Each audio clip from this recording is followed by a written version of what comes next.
और डेल्टा के एनसी के दूसरे सिरे से जोड़ देते हैं और इसे उठाकर दे देते हैं टाइमर के एनसी पे।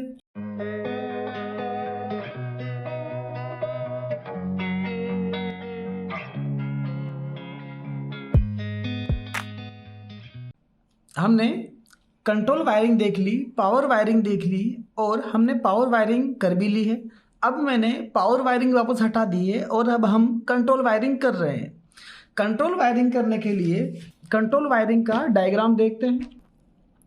तो आपके सामने यह कंट्रोल वायरिंग का डायग्राम है। तो यहाँ देखें कि कंट्रोल वायरिंग में हम एक आर फेज लेके आएंगे जो ओवरलोड रिले में देंगे, उसके बाद ऑफ पुश बटन में देंगे, ऑन पुश बटन में देंगे, एक हमने डेल्टा का एनसी यूज़ किया है उसमें देंगे, एक हमने टाइमर का एनसी यूज़ किया है उसमें देंगे, उसके बाद स्टार की कोयल में देंगे।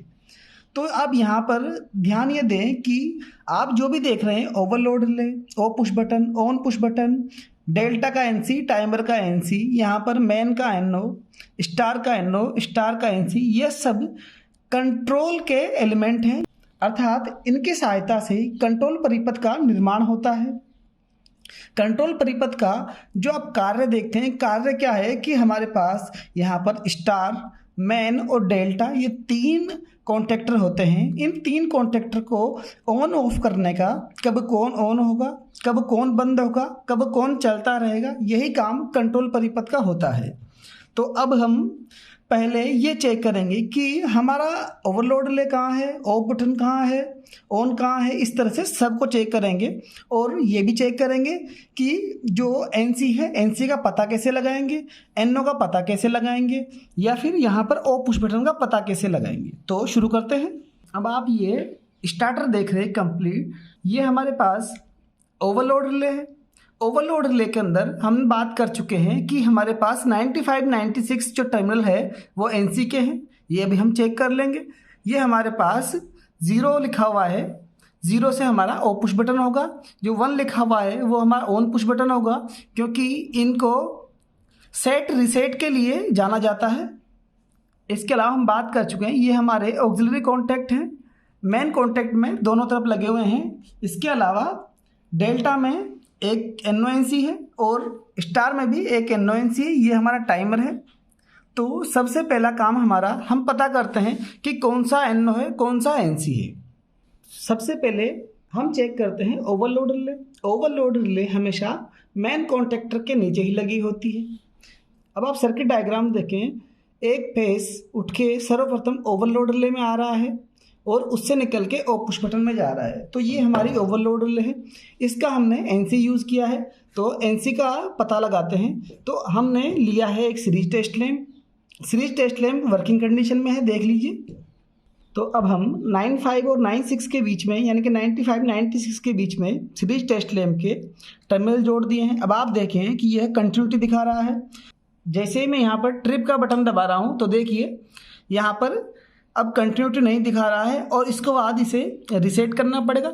रिसेट करने के बाद फिर वापस कंटिन्यूटी दिखा रहा है।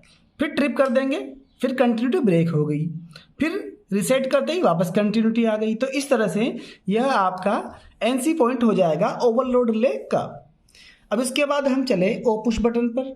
अब हम ऑफ पुश बटन पे आए तो देखिए ऑफ पुश बटन एनसी है। एनसी की पहचान क्या होती है? जैसे ओवरलोड रिले की थी, एनसी कंटिन्यूटी दिखाएगा, जैसे ही दबाएंगे कंटिन्यूटी ब्रेक हो जाएगी। तो अब ये दो सिरे हैं हमारे पास ऑफ पुश बटन के।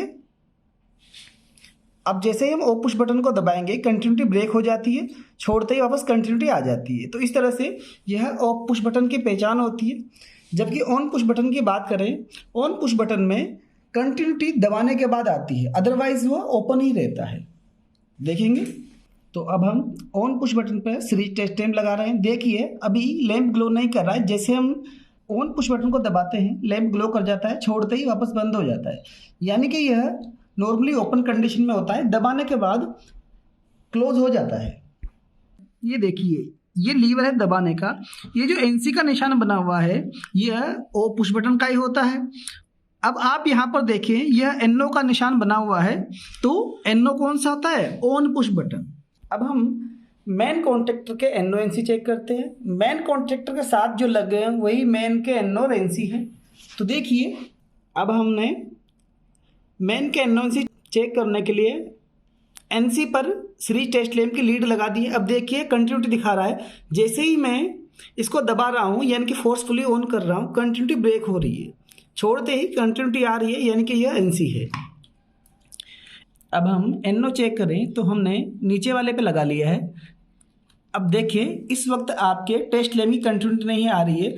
जैसे ही मैं इसको फोर्सफुली दबा रहा हूँ, दबाने के बाद कंटिन्यूटी आ रही है यानी कि यह नॉर्मल कंडीशन में यह ओपन है। जब इसे दबाया जाता है तो यह NC हो जाता है। तो इसी प्रकार डेल्टा के भी NONC है, ऊपर वाला NC नीचे वाला NO। इसी प्रकार स्टार का भी ऊपर वाला NO नीचे वाला NC। ये चीज़ें हमने चेक कर ली है। अब टाइमर पे आते हैं। अब हम टाइमर के NONC का पता लगाएंगे। हालांकि ये टाइमर के ऊपर भी लिखा होता है और लिखा हुआ तो मेन कॉन्टैक्टर के ऑक्सिलरी NONC पर भी होता है और ऑफ पुश बटन और ऑन पुश बटन पर भी लिखा होता है। लेकिन कई बार ये मिट जाता है, तो हमें तो प्रैक्टिकल व्यू से इनको पता करना आना चाहिए। तो अब टाइमर के NONC का पता लगाने के लिए हमें टाइमर की कोयल के A1 A2 पर उसके निश्चित वोल्टेज के अकॉर्डिंग सप्लाई देकर उसके NONC का पता करना होगा।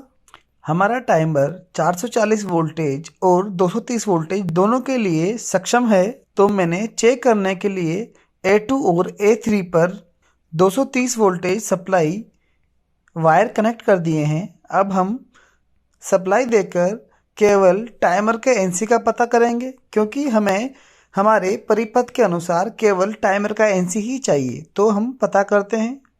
सर्किट डायग्राम के अनुसार केवल हमें NC की जरूरत है। तो इस समय देखिए मैंने इसका जो टाइम है वो 12 सेकंड पे सेट कर दिया है। अब मैं स्विच को ऑन करता हूँ। ऑन करने के बाद मैंने 17 और 18 पे टेस्ट लैंप लगाया है, सीरीज टेस्ट लैंप। अब देखिए इस समय ग्लो कर रहा है और आपको टाइम का वेट करना है 12 सेकंड का। अब देखिए 12 सेकंड के बाद यह NO हो गया है यानी कि आपका सीरीज लैंप बंद हो गया है। इसका मतलब 17 और 18 हमारे पास NC कॉन्टैक्ट हैं। तो हमने स्टार्टर के NONC चेक कर लिए हैं, ऑफ बटन चेक कर लिया, ओवरलोड रिले चेक कर ली, टाइमर के NONC भी चेक कर लिए हैं। अब हम वायरिंग स्टार्ट करते हैं। तो डायग्राम पर आए तो देखिए एक फेज उठाएंगे। सबसे पहले ओवरलोड रिले के NC पे देंगे। फेज कहाँ से उठाएंगे? तो जहाँ हमारे मेन सप्लाई आ रही है वहाँ से हम एक फेज उठाएंगे और NC पे देंगे। अब हम वायर लेकर R फेज से एक वायर उठाते हैं। ये वायर हम ओवरलोड लेके NC पर जोड़ देंगे यानी कि 95 पर जोड़ रहे हैं। अब हम ओवरलोड रिले का दूसरा सिरा समझने के लिए इसे पहला कहेंगे, इसे दूसरा कहेंगे। हर एक में यही होगा, इसे पहला कहेंगे, इसे दूसरा कहेंगे ताकि समझना आसान रहे। तो ओवरलोड रिले का दूसरा सिरा जुड़ रहा है ओ पुश बटन के पहले सिरे से। तो अब आप यहाँ देखें, ये आपका ओ पुश बटन है जिस पे 0 लिखा हुआ है। इसके 2 तार हैं। आप किसी को भी पहला मान सकते हैं, तो आप इस वाले को पहला मान लीजिए। ये जुड़ेगा OLR के दूसरे सिरे से। तो ये पहला ओ पुश बटन का OLR के NC के दूसरे सिरे से जुड़ रहा है।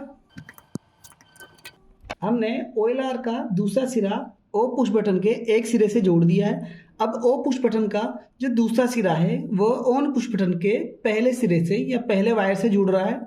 तो ये आपके पास ऑन पुश बटन है। ऑन पुश बटन के 2 वायर हैं।